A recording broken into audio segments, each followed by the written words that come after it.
I did have a starting spot though, since we're kind of sidestepping into the education thing, which is like one of the videos of yours that made the biggest impression on me was like recent JP critiquing older JP. Hmm. So you had a solo that was kind of in closer proximity to maybe the guitar centered drum off days, and then you were reacting to what you did back then. And I thought that would be a cool jumping off spot just to ask, like, what's changed in your approach to improvising since the early days? Yeah, that's a great question. And it's especially because my career really started with the drum off. Drum off is a drum solo contest, but it's really it's almost irrelevant to what I actually care about and do because right, anyone really strategizing for a drum solo competition is not going to leave a lot of space for improvisation, right? You just don't want to leave it up to chance, and the judges don't know. So my heart has always been, and long before I ever sort of realized it or called it as I thought this was just how drums worked. The point was always to find freedom and to have fun playing the drums. And unlike a lot of my peers, I almost never played along to music, and I still almost never play along to music.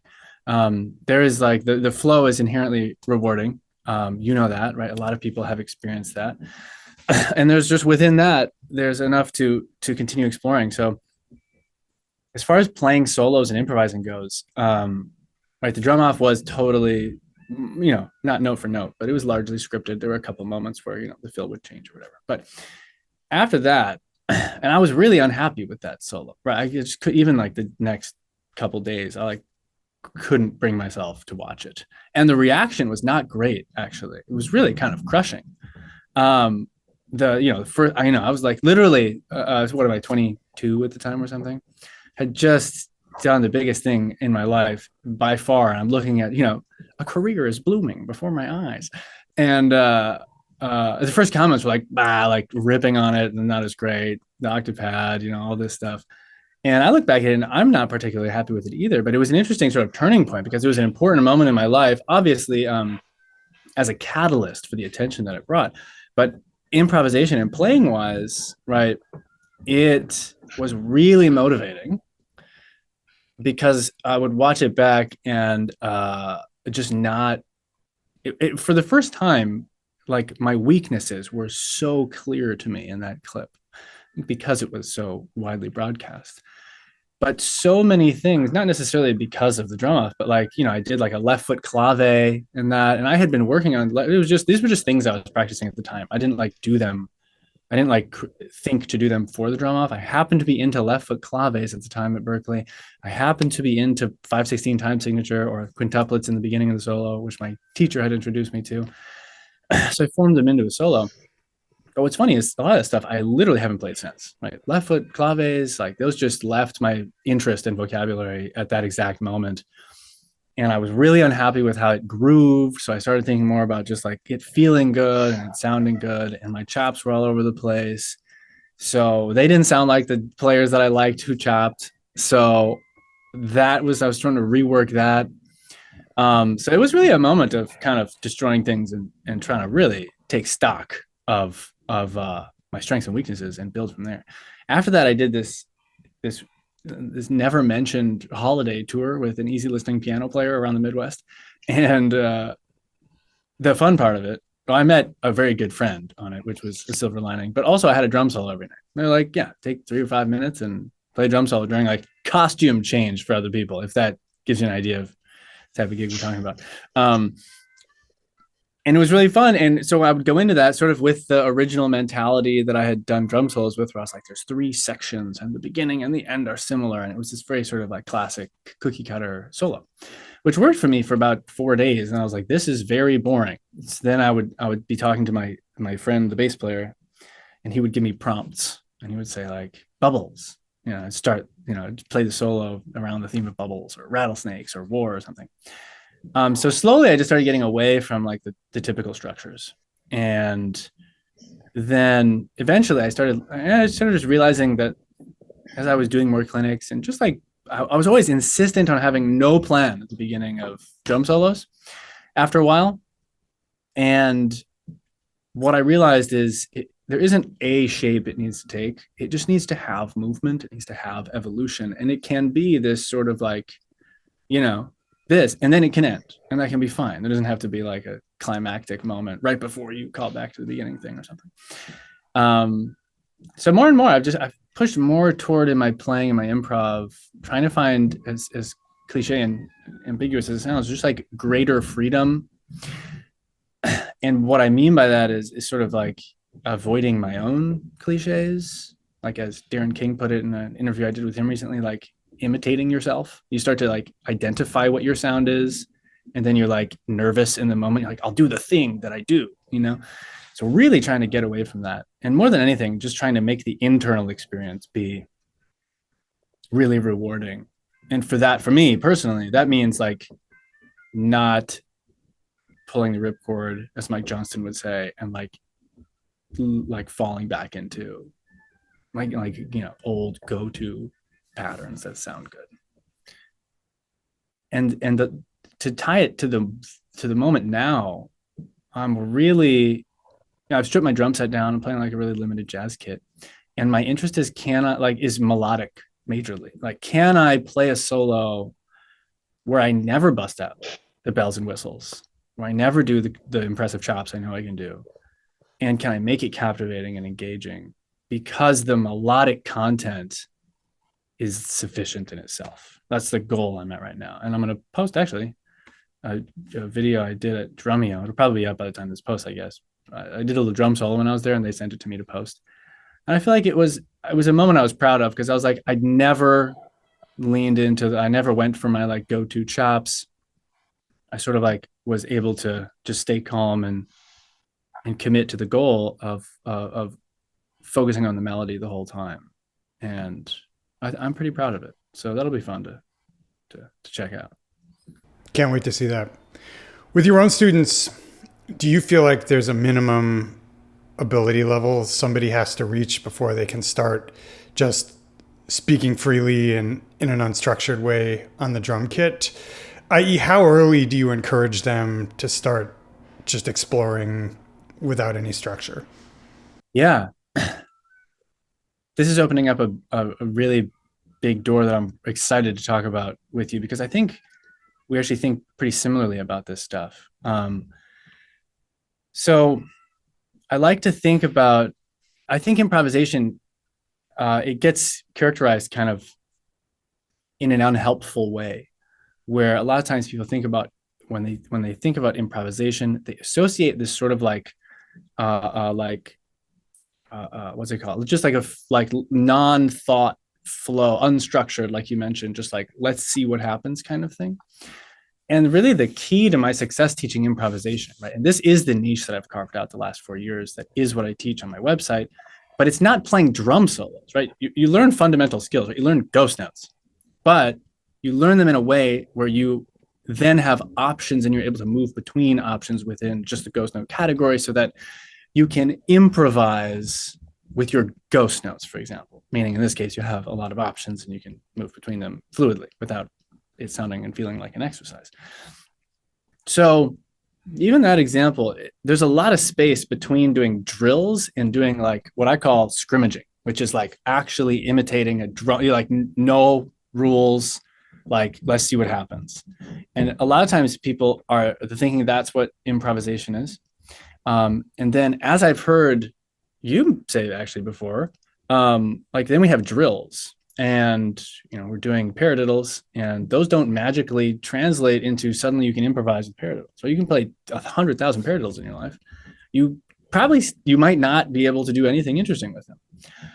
So to get to your question, where I spend all my time, and as a teacher and a player, it's in the space between those things, making what I call creative exercises, that are just, you have rules, but you leave some amount of space where you can improvise with some variables that you've predetermined. And maybe you need to do the drills to get to that space.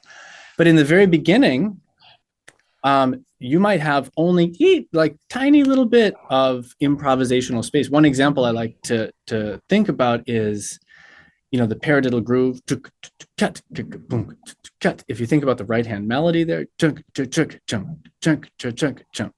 And then you take three other permutations of the paradiddles. So you have four paradiddles, and they each make their own groove. So each groove has its own melody. And I'm always harping on the melody, rhythmic vocabulary with my students. So now you've got four chunks, and you loop them enough so that they're like so automated in your mind that I can just go like three, and you go cha cha cha cha, and the melody comes out. You can sing them, all that stuff. So then, if we, these are all drills, but if we tip into like our first creative exercise, and we can debate about whether this is improvisation, I would say it's actually not, but it's proto-improvisation, and that's how we sort of build the bridge there. So now you say you've got 1, 2, 3, 4, and each one of those numbers corresponds to not only just like a random groove, but like a groove that's related to the other ones. And you can really rearrange these building blocks on the fly. So then in your mind, you can go, okay, 3, check, check, cha, 4, tone, cha, cha, 1, cha, cha, 2, cha, cha. You can randomize them.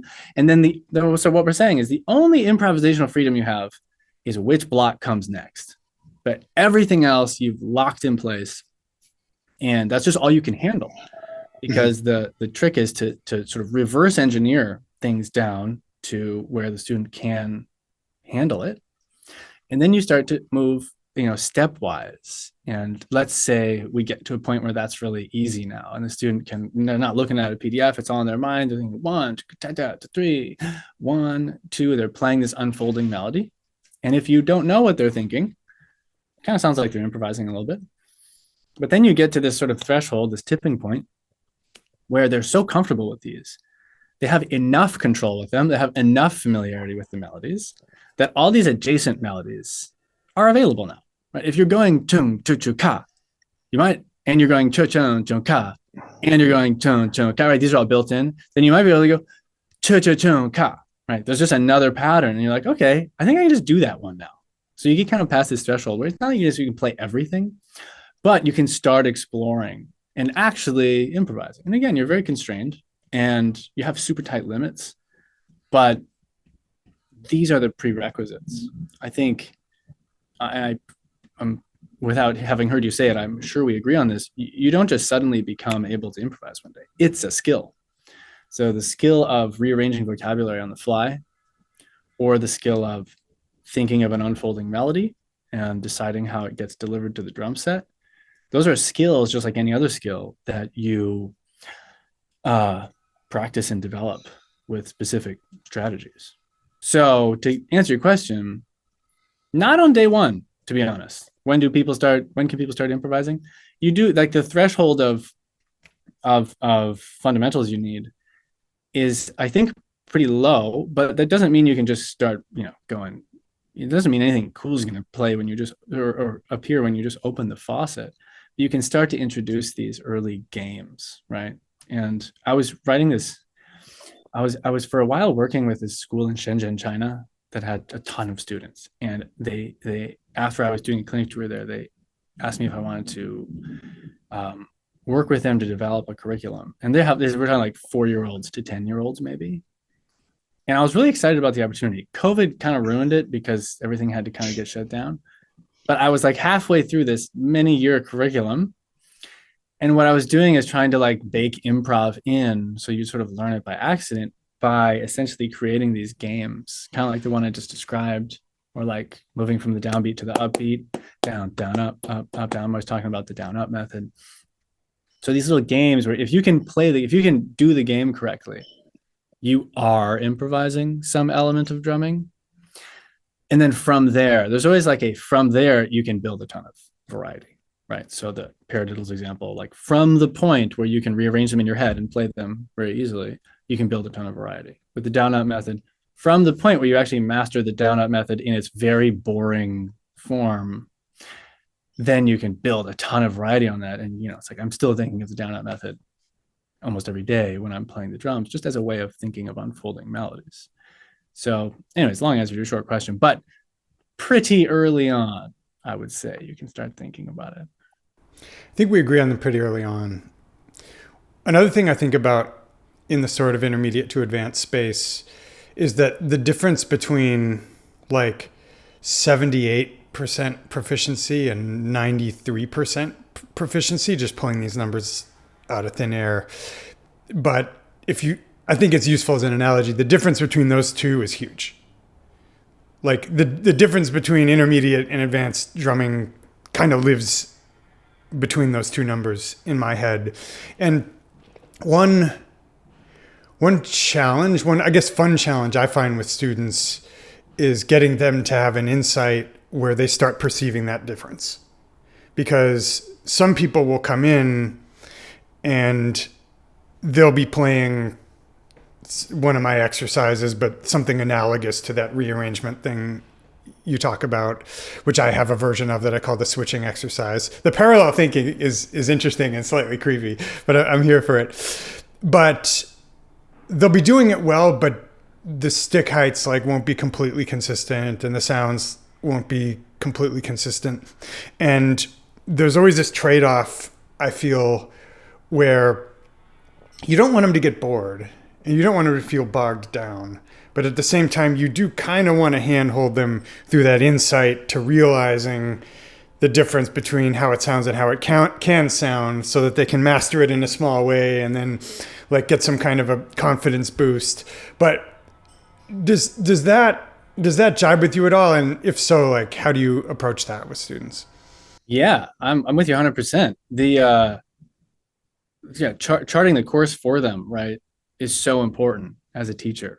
So you're talking about keeping them interested. So, right, there's this, like, you can't force people to want something. So you've got a student that's into XYZ and you know that this matters. Like, the good teacher really does know, like, this matters. It might not be improvisation, whatever their goals are. Like, this is where you need to end up, but they might not be able to see that, right? So your sort of secret mission is to like embed whatever the closest version of those lessons is into what they're actually going to be stoked about, right? So like, you know, this switching method or the building blocks approach, I call it, right? So there's a million versions of that, right? It's about the patterns, it's about the genre, it's about the way you're playing it and all this. And it can apply to the student so that they, you know, individually with whatever they're interested in, can see that it makes sense. And then, you know, like you're implying is necessary, to show them where it goes is important. So with my students, you know, a lot of times the down up method is a first foray, their first experience with controlling and manipulating a never-ending melody, which is, you know, sort of a requirement for improvisation.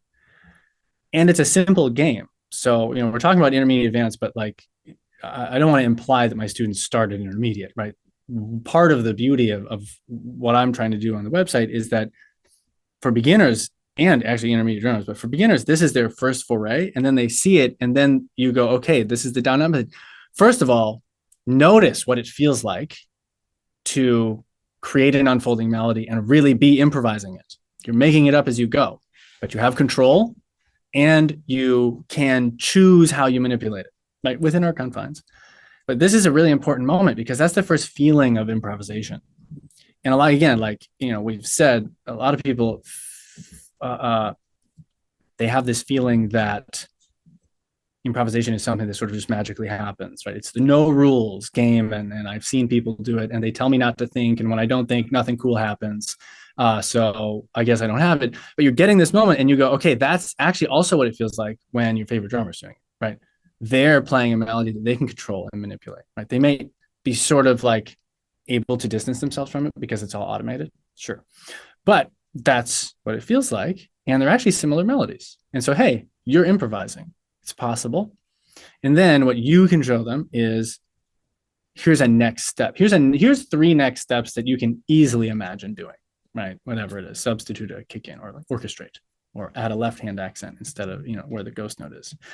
Little things that are like, I could definitely do that, like either right now or in 15 minutes after I've practiced it.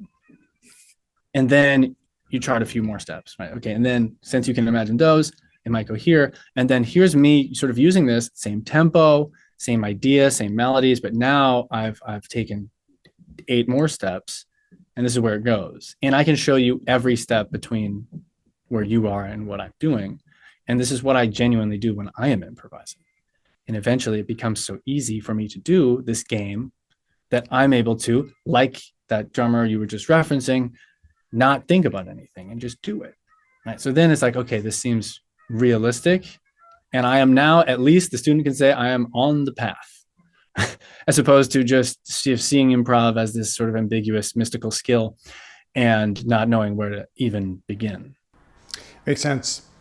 Why do you feel like so little of instruction to this point, assuming you agree with this, maybe you don't, but my feeling is that now it's kind of a new era. People like you, people like Benny are really focusing in on building that bridge between the vocabulary, let's just say the paradiddles, and actually deploying them in real life. But it felt like the niche was kind of wide open because heretofore not a lot of drum instruction had actually focused on that gap. Assuming you agree with that, why do you think that is? I do agree with that. And I think there are a couple, I was actually thinking about this before we spoke. I feel like, I don't know if I have a why, but when we think about the ways that improv typically gets taught that are not helpful, it can help us understand like sort of where we're failing in that. As far as the why, I'll let you think about the why while we do that. But one, like we've mentioned a couple times, the advice, don't think. This is really good advice if you're a super advanced player. And this is sort of again, we mentioned the good teacher is reverse engineering their experience down to whatever the student can handle. And that requires a lot of humility, but it also requires a lot of just like internal self-analysis of one's experience playing. And that's not necessarily a priority for everyone. That's not necessarily a strength for everyone, right? That just might not be on people's radar. But that's where, the ideas ultimately come from. Like, you need to feel like me when I'm doing this. And if you can't feel like me now, you need to feel like a sort of earlier version of me. So the don't think thing is right and very unhelpful. And I can think it can be very discouraging because, if, like I mentioned earlier, if I'm a beginner drummer and I'm like, what's going through your mind when you're playing this insane stuff, my favorite drummer? And they go, I just don't think, and stuff just happens, man. And they go, damn, when I don't think, I suck. So I guess I just don't have this, and so, and I don't know where, again, I don't know why this is emerging now as sort of something people are more interested in, but it has to come from this first insight of the analyzing your own subjective experience, is that my experience as a pretty advanced drummer is going to be radically different, right? So what I'm working on now, you don't need to work on, right? In fact, definitely don't work on that. So when I was in your place, what did I need to work on? And not necessarily what did I work on? This is one thing I run into a lot with students. They want to know what I was doing. It doesn't matter what I was doing. It's like everyone finds their way there. I kind of just was randomly doing stuff. And I feel like a lot of the times in that lack of structure, sort of like things emerged. But that's not like a prescription that I want to give my students. Like, go mess around and hopefully something happens. You know what I mean? So that reverse engineering is big. And a lot of times the answer, what do I need to do to start improvising? It's like, well, you need to build vocabulary. Like, you don't have the basic options to move between. So we need a way of thinking of melodies. We need the coordination to sort of rise at the same time. And then once we have some sort of baseline of a comfort zone of patterns you can rearrange, let's say, improv you can do, then we can start thinking about the broader creative concepts, like tension and release and stuff like that. So don't think, that's unhelpful. And then one thing I know you will have encountered in life is the learn this transcription approach. This is such a classic way of teaching, especially in the jazz, really especially in jazz world. And again, like with don't think, there's like, this is useful and this is true, you should do this. But if I do this again, been playing drums forever, pretty high level now, if I learn a transcription, I, like, without trying, know how to identify pieces of vocab, extract them, and then create a system where I use them in my own playing. I can take the vocabulary and make it my own relatively easily, just like you can. But an earlier drummer can't necessarily do that, especially if they're not comfortable with notation, especially if they're not comfortable playing a variety of melodies in the first place. So you might, it might be like a flam accent, blah, blah, blah, blah, blah, blah. And you're like, that sounds cool. This is in the transcription. But again, like the paradiddle earlier, like that's not going to magically become, like can't magically manipulate that and make it cool and improvisational by dint of having learned the pattern. So essentially, if you learn a transcription note for note and don't have any strategies for taking the individual things and manipulating them on the fly in your own context, you're just learning like one really long rudiment that you still just can't use. So again, it's good advice if you're at the right place in your drumming, or if the teacher's helping guide you through it and they go, okay, like this passage right here, what's going on here? We have flam accents. Let's come up with a way of manipulating flam accents on the fly so that you can not necessarily play this solo, who cares, but like channel the music of this solo in your own way, right? And then the other advice that I think is often good advice misplaced is the sing the melodies thing, like sing and then play. Like, and I had someone do this with me recently, but what is missing here is that your limits in your head are the same as the limits like on the drums, because it's from your head is where the drum stuff comes. So people can say till they're blue in the face, like sing, more interesting rhythms. But it's like, if I don't understand how to play dotted eighth notes over the bar line, they're not up here either. You know what I mean? If a polyrhythm is confusing to me to hear, like when I play it, when someone else plays it, it's not in here waiting for me to find. It's also confusing up there. So there's it's kind of a very common sort of trope in people saying like, I just want to be able to play what's in their head, what's in my head. But I think that's largely an illusion. I think we have these vague echoes of really cool drumming in our head, but they don't have any detail. And in the learning process, we improve what's in our head as much as at the same time as we improve what's coming out on the drums. And for me, I wonder if these things are related. I don't know if I know they are for me personally. I doubt they are in the broader, community or anything. But I feel like right early in my 20s, I got into mindfulness, doing some meditation, and pretty regularly would be just like observing my thoughts right now, like as you do.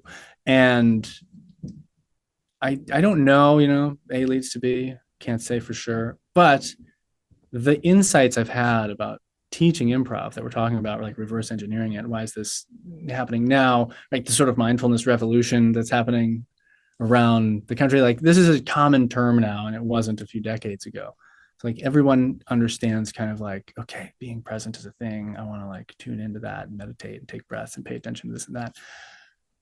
And that's sort of, it's the same toolkit that I feel like I'm using when I'm paying attention, when I'm drumming and noticing what it is like to drum as me up here.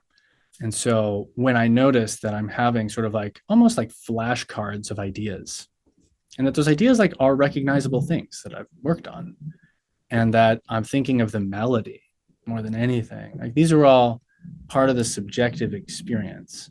I doubt that that's just in the milieu right now. But to offer a hypothesis of maybe the why of drumming, I feel like there are probably way more drummers than there ever have been right now. And by, just by the way it has to go, the vast majority of us are going to be just like drumming for fun and like playing online. And we've got all this great online content we can learn. We may or may not be in bands. That's okay. but maybe there's just a higher demand for improvisation right now because there are so many drummers and there's so much opportunity to learn from people, but you're not, it's way harder to form a band and like do that whole thing. So it's like if you know, I think people have a hunch when they start drumming. They're like, this could be really rewarding just by itself. And especially if I can learn to improvise on the fly and play with, you know, open the faucet and let creative ideas come. For sure. Yeah, I think there's definitely a thing of demand fueling supply. And I also think, quite frankly, the online thing creates a conduit for people to make a living teaching who couldn't before basically your best method was to try to get a job at a college, right? If you're lucky. And now all of us can at least attempt to create an influence map and then try to teach based on that. I do want to have a slight bone to pick about the singing the melody thing, because you got me between the eyes with that, because I've been telling a few students to do that very thing. And I agree with the thrust of what you're saying.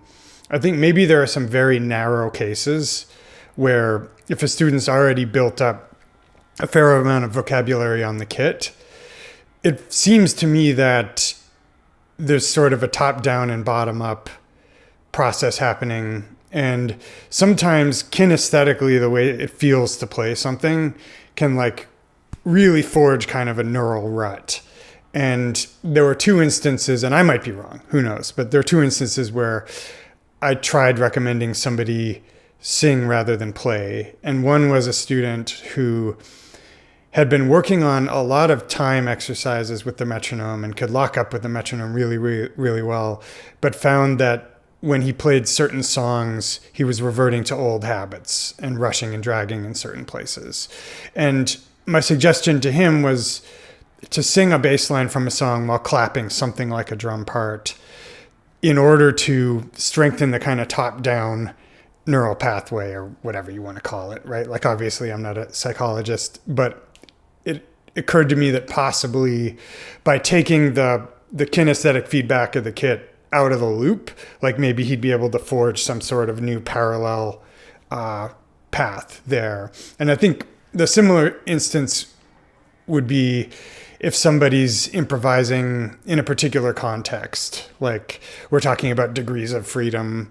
So maybe somebody's improvising a solo, but with certain prescribed subdivisions and surfaces, maybe even a clave or something they're trying to hit, and feel like they're not accessing all of the vocabulary that's in their head, because there's a little bit of an abbreviated kinesthetic loop happening where maybe the context is challenging them, so they've shrunk the full scope of possibilities that they already know to like a smaller scope. So perhaps getting somebody to sing in that instance would be useful, just to sort of refresh the screen and give them access to all the stuff that's already in their head. But who knows? I mean, you've definitely given me a lot to think about. No, I'm with you. And I was a bit reductive with it. No doubt, because I think all the examples you're providing are totally valid and true. Another sort of reversal that I find is necessary sometimes is that so, and I do this, you know, it's really common in my teaching, that like there's this, what's the word? I don't know if symbiosis is the word, but between like the act of playing it might be what gives, like, allows you to hear the melody and internalize it in the first place, right? So it's at this point, right, it's a little hard to tell, like, sort of chicken or the egg wise, like, is the melody in my hands first, or is it in my head and I'm delivering it? So I definitely think, like, it can work both ways. And I guess I was combating a sort of simplified the advice that sometimes can get said, that's like, you know, yeah, this assumption that in your head there's like a ton of vocabulary that just needs to find a way out. But That's I'm fair. with you. I'm with you. Yeah. I've I've come out pretty strongly against some conventional wisdom in cases where maybe I'm overstating my opinion, and maybe if I really dig into myself, it's more nuanced. But there are times when I feel like the preponderance of opinions you hear are all sort of on one side of the scale. For instance, like, I don't know, practice pads and warm ups. Where do I think ultimately they're probably useful and probably important? Yes. But do I think they're way overemphasized? I'm imagining a student who has an hour a day, and instead of spending 45 minutes of that hour on the kit doing improvisation exercises, they're spending 45 minutes of it playing out of the same drum books they always have on the pad, and then they're getting 15 minutes on the kit. But then people are like, well, do you really not think the practice pad is ever useful? And faced with that binary, like, I'll kind of soften. No, we're thinking the same thoughts though. I often make that point too. It's like and this is kind of part of the rudiment problem, right? We sit at a pad and we do rudiments, and then we go play drums as if that's a different thing. And I do this too, but it's an insane thing to do. That, like, if you're 10 years into drumming and are still starting by playing paradiddles, like just paradiddles, and that's fine. But if you have if you aren't able to, for example, improvise with paradiddles, like, your warm up could be a thing that enables you to improvise with paradiddles almost by accident, right? It could just be a thing you do for those 10 minutes. And sure, on a pad, I don't see why not do it on the snare drum and maybe even orchestrate it, right? I see greater possibilities there. But you could warm up in a way that is sort of double dipping. And I have never warmed up with a practice pad. I would just sit and play in a way that I'm not going to hurt myself with. And sometimes that might be doing rudiments, but I'm playing them on a kit, and therefore I can hear the music in the context that I want to use it. And I can also hear if it's really boring and mind-numbing in a way that I feel like you don't identify as such on a practice pad, because it's supposed to sound boring in a way. So yeah, on that point, I'm with you 100%. Cool. Well, that's reassuring to hear. I wanted to shift gears and talk about your experience band leading a little bit, because over the years I've also checked out the Childish Japes recordings, and I don't know a lot of the history. Was there a period when you were mainly a solo artist and then something inspired you to start a band, or were you kind of always playing with a diaspora of people and then it just became more formal? The second option. Yeah, I was playing with other people's bands. A lot of them suddenly dissipated coincidentally at the same time, or people moved to different states and stuff. And then suddenly I was like, I'm not in any projects. Maybe I was, I can't remember. I had some random gigs here and there, but it was like, I'm not in any projects that that I'm excited about musically, or that, like, I'm doing all this practice, I'm trying to become a great drummer. Like, there's nowhere to do any of it musically. None of the things I care about. So the goal was to start a band that could be kind of a musical sandbox in that way for us.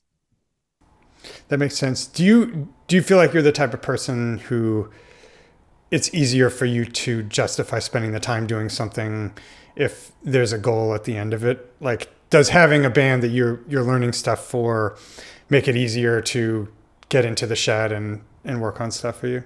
For sure, 100%. And that's advice I give students a lot. It's hard to put into action sometimes. I understand, but, like, putting something on the calendar that you're kind of nervous for, or that you care about. You don't have to be nervous for it. You have to care about it. Oh man, nothing better. Like, that could be like in this case, in my last year, for some real examples, right? It was like hitting up Drum Channel and Drumeo. It was booking a couple of these recording sessions for other guys I'm playing with in town. I did some, like, video studio recordings. And honestly, this was part of the honest motivation, was like, I really want to kind of get this stuff together. Like, I want to have a good reason to practice. Let's like do something cool with this. And then I'm going to really care.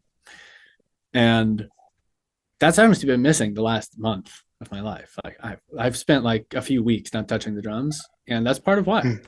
And so I have been, actually just like starting to sit at the kit again and be like, okay, what am I aiming at and I hate that I, feel like I need to aim at something. And that's not always the case, right? I do just like love sitting and playing. But especially as, we have a little baby girl at home, as family, and the website is growing and we're offering more. It's like, as there are more things that could possibly demand your time and attention, it helps even more than it ever has to have a very good reason to set that time aside every day and practice. Makes sense. Before we go, I also wanted to ask you about what I think is maybe one of your most slept on skills. Maybe not, but just learning tunes in a hurry. Because obviously your Periphery sub video inspired basically a whole year of content from me.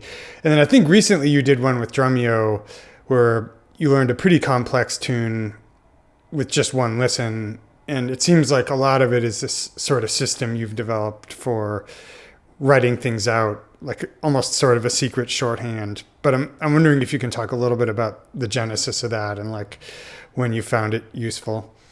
Yeah. And it ties back to our conversation earlier. So, like I said, I'm always talking about rhythmic vocabulary when I'm talking about teaching freedom, improvisation, whatever you want to call it, just fluency on the drums. And I heard you use that term in a video. And I was like, yeah, that's how I know we're thinking the same thoughts here. But rhythmic vocabulary, in my, this is in my definition of it's like, it's your ability to think of interesting melodies, right? And that's where I was coming back to the singing thing is like, I want to play groups of five, but I'm not familiar with groups of five. So like, even if I can sort of like, if I can muscle them out, it'll give me the melody. But anyways, rhythmic vocabulary is where all of the stuff comes from. And the reason that that's so valuable is because melodies, rhythmic melodies, they transcend genre, transcend everything, right? No matter what you're playing, it's always the same little rhythmic chunks that are appearing. And you just play them in very stylistically different ways. So the answer to your, again, it was like learning a Periphery set last minute. Matt Halpern is a friend of mine and needed a sub for a family thing. And that was like a 4-day lead up for like a 45-minute festival set. And the Generation Axe thing happened in a similar way, where the drummer was having wrist problems and it's a really demanding tour, and was like, I know JP, he can fill in pretty quick. And there've been a couple other instances like that. The Drumeo thing was another one, but essentially the only reason I can do that is because I played a lot of big band when I was in high school, and big band's fun and awesome for your rhythmic vocabulary and your reading and your fluency, because you just go rehearse for 3 hours and are reading charts the whole time. And it's mostly just this shorthand, right? It's not written out drum parts. If you've not seen a jazz chart, it'll be a lot of just like slashes for time. And then there'll be figures that the band is playing, right? So when they go, boo da pop, boo pop, that figure, do da da do da, is there. And that's the same figure that Periphery is going to use, do dum dum dum do ka, right? So the melodies transcend the genre. And so I was playing in a handful of big bands actually when I was in high school in Minnesota. And I want to find one again to play in. I miss it so much. But that's where I kind of cut my teeth with the reading stuff. So when I'm listening to a song, I'm just writing, the usually the kick part or what the guitar is playing. And then a few important notes about the type of groove. So I think you can think of two things. You can think of what's the setting, what's the groove setting. It's open hi-hat, or it's ride, or it's closed hi-hat, or it's crash. So me, I go OH, open hi-hat, hat, closed is H, and then R, and then C for crash.